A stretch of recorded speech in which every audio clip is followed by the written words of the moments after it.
You can fast for 16 full hours. You can resist the cravings. You can drink only water and black coffee. You can do everything right and still ruin it in the first 60 seconds. Not because you lack discipline, not because fasting does not work, but because of the very first bite you take. After 16 hours without food, your body is not in a normal state. It is alert, responsive, highly sensitive to signals, especially to insulin. That first bite is not just food, it is a message. And depending on what you choose, that message can tell your body to keep burning stored fat or to switch immediately into storage mode. Here is the part almost nobody tells you. The problem is not that certain foods are bad. The problem is timing. The same food that might be harmless later in the day can completely change your metabolic direction when eaten at the end of a fast. So if you have been fasting consistently but not seeing the fat loss you expected, the issue may not be your willpower. It may be your breakfast. So what actually happens during those 16 hours? Around the 10 to 12 hour mark, your body quietly runs out of its easiest fuel source. The glycogen stored in your liver begins to drop. That stored sugar has been keeping your blood glucose stable since your last meal. Once it fades, your body has to adapt. Insulin levels fall, not slightly, significantly. Without frequent food intake, there is no reason for insulin to stay elevated. And when insulin falls, something important shifts. Your body begins looking elsewhere for energy. Fat cells start releasing stored fatty acids into the bloodstream. Your muscles and liver begin using those fatty acids as fuel. You are no longer running primarily on incoming calories. You are running on reserves. As this shift continues, another process quietly increases in the background. Autophagy. This is your cell's internal cleanup system. Damaged proteins are broken down. Old components are recycled. It is not dramatic. It is not visible. But it is happening. At the same time, growth hormone levels rise higher than they would during a typical fed day. This helps preserve lean tissue while your body relies more heavily on stored energy. You are not just burning fuel. You are regulating and protecting muscle. By hour 16, you are in a very different metabolic environment than you were at breakfast the day before. Fuel sources have shifted. Hormone levels have shifted. Cellular priorities have shifted. Your body is not desperate. It is prepared to respond. And that response depends entirely on the next signal it receives. After 16 hours, your metabolism is highly sensitive to what comes next. Not fragile, not broken, but extremely responsive. That responsiveness is powerful, and it can work for you or against you. Now let's talk about the foods that quietly sabotage this moment. Not because they are evil, not because they are unhealthy in every context, but because right now, after 16 hours, your body reacts to them differently. First, fruit juice. A glass of orange juice looks harmless, fresh, natural, light. But it delivers a concentrated load of fructose and glucose without fiber to slow it down. Fructose is processed primarily in the liver. In small amounts, that is manageable. In concentrated liquid form, it arrives fast.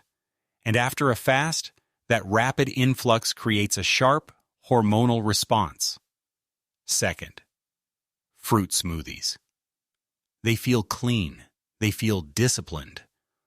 But blending fruit breaks down its structure. You are essentially drinking carbohydrates that enter the bloodstream faster than whole fruit would allow. Liquid carbohydrates move quickly, and speed matters in a fasted state. Third, oats and granola. Oats and yet for years they have been labeled the perfect healthy breakfast, and in many situations they can be. But oats are still carbohydrate dense. After a fast, even moderate glycemic foods can produce a stronger glucose rise than usual. The issue is not that oats are junk.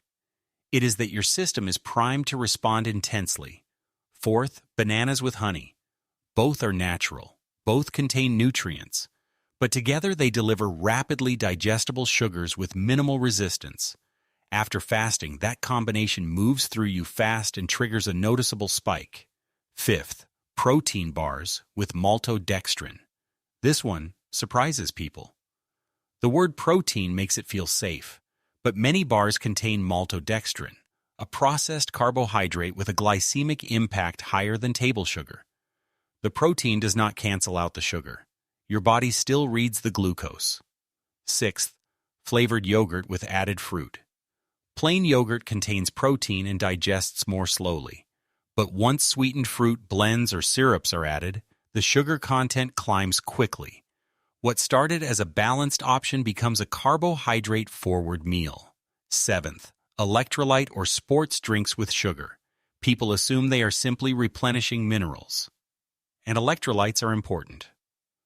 But if the drink contains dextrose or sucrose, you are effectively breaking your fast with liquid sugar before you have even eaten real food.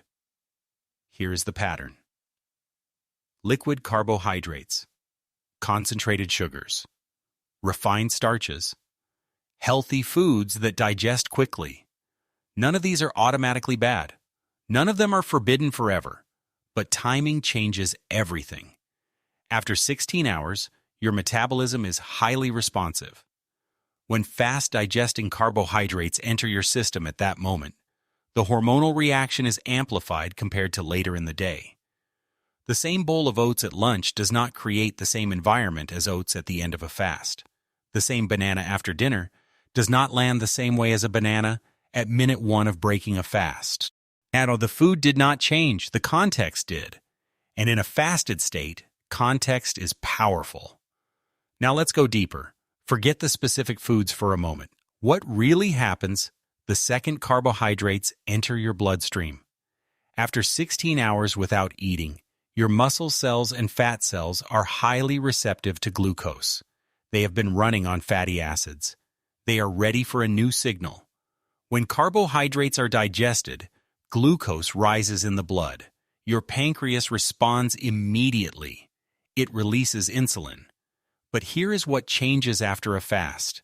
In this heightened state of sensitivity, the insulin response can be stronger than it would be later in the day. The body is primed to react quickly and efficiently. Efficiency is useful. But it also means the signal is amplified. Insulin has one primary instruction: store. It tells cells to absorb glucose. It tells the liver to shift away from producing fuel internally. It tells fat cells to hold on to energy rather than release it. As insulin rises, the enzyme responsible for breaking down stored fat becomes suppressed. The flow of fatty acids into the bloodstream slows. The metabolic environment shifts. Just minutes earlier, your body was liberating energy from storage. Now it begins prioritizing incoming fuel. This transition is not dramatic. You will not feel it happen. There is no alarm, no crash, no obvious warning sign. But internally, the direction changes. The system that was releasing stored fuel pauses. The system that manages storage becomes dominant. And this is the paradox. You can fast perfectly. You can create a metabolic state that favors fat utilization. And then, in the first moments of eating, send a signal that redirects the entire process, not because fasting failed, not because your body is broken, but because the first signal after a fast carries more weight than most people realize. The body is not confused. It is simply responding. And after 16 hours, it responds powerfully. Understanding the biology is powerful. But in real life, it is not just the food itself that derails progress. It is the small behaviors around it. Mistake number 1 is eating too fast. After 16 hours, you are hungry. Food tastes stronger. Your brain lights up with relief, so you rush. The problem is that your satiety hormones take time to register. If you finish your meal in 5 minutes, your body has not fully processed the signal yet. You are more likely to overshoot without realizing it. Mistake number 2 is eating far more than your body needs at that first meal. There is a psychological pull to compensate. You fasted. You earned this. But overwhelming your system with a very large meal forces your body to prioritize digestion over regulation. Instead of a smooth metabolic transition, you create a heavy one. Mistake number 3 is adding carbohydrates shortly after starting the meal. Some people begin with protein, then 10 minutes later, add toast, fruit, or rice. From a hormonal standpoint, this still builds on the same early response. The timing keeps the system in a strong, storage-oriented state. Mistake number 4 is breaking the fast immediately after waking. Cortisol naturally peaks in the first hour of the morning. It slightly elevates blood glucose as part of your wake-up response. Eating into that hormonal spike can amplify the metabolic reaction. Mistake number 5 is adding calories to coffee. Cream, milk, butter, coconut oil. They may seem small, but they shift your body out of the fasted state before your actual meal even begins. None of these mistakes feel dramatic, but together they quietly undermine the very advantage you work to build. So what should you do instead? If the first signal matters that much, then you want that signal to be clear, stable, controlled, intentional. Start with protein. Roughly 30 to 40 grams of high-quality protein gives your body what it actually needs after a fast. Amino acids support muscle repair. They provide structure, not just fuel. They create a measured hormonal response rather than a sharp spike. Add healthy fats. 15 to 25 grams is enough. Egg yolks, olive oil, avocado, fatty fish. Dietary fat slows digestion naturally. It stretches the absorption curve. It creates a smoother transition from fasting to feeding instead of a metabolic jolt. Include non-starchy vegetables if you want volume and micronutrients.